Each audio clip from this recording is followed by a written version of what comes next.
Hi guys, today I'd like to take you through a little tutorial on CK-12 of how to find the textbook. When we're looking for a reading or you want to go back to a topic, I want to make sure that you have access to that textbook. Just like you would pick up a textbook, a real live textbook, I want you to be able to find your online textbook. So when you log into CK-12, I'm logged in as a student, so you should see the same thing that I see.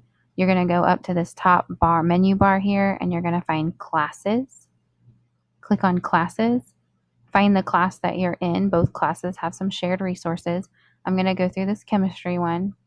In chemistry, right here on the side of the classes, you can see there's a menu of different things, your assignments, reports on what you've done. Shared resources, right here, shared resources is going to be where you find your textbook. For our purposes, we're going to be using the CK-12 chemistry for high school. It has all of the topics we need.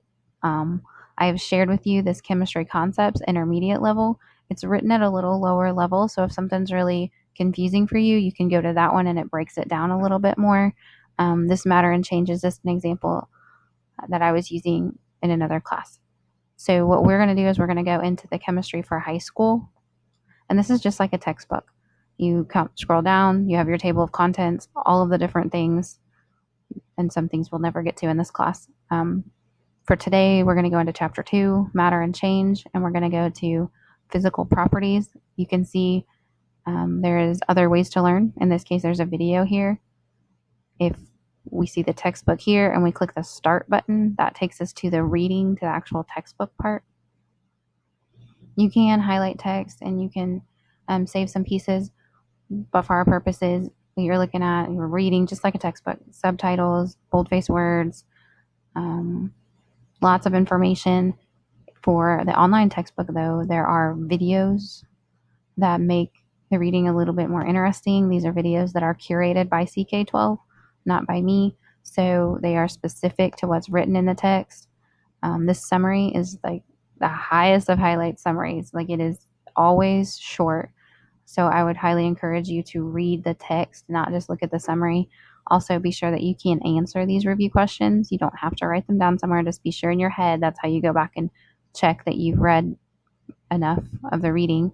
You'll notice here on the reading it says start practice. You do not have to do the practice if I'm asking you to write notes on the reading part. But if this section is part of your assignment, you could go right to the practice and it will link it to the work that you're doing for an assignment. So once again, I want to make sure that you can find your textbook. So if you come from your login name, you go to your classes, you can go right into your class, right to the shared resources, and your textbook will be the chemistry for high school, or the one that says for high school. Like I said, I shared this book with you, the CK-12 Chemistry Concepts Intermediate, because it kind of breaks it down a little bit. If you're struggling with a concept, you can go back and review through that book as well.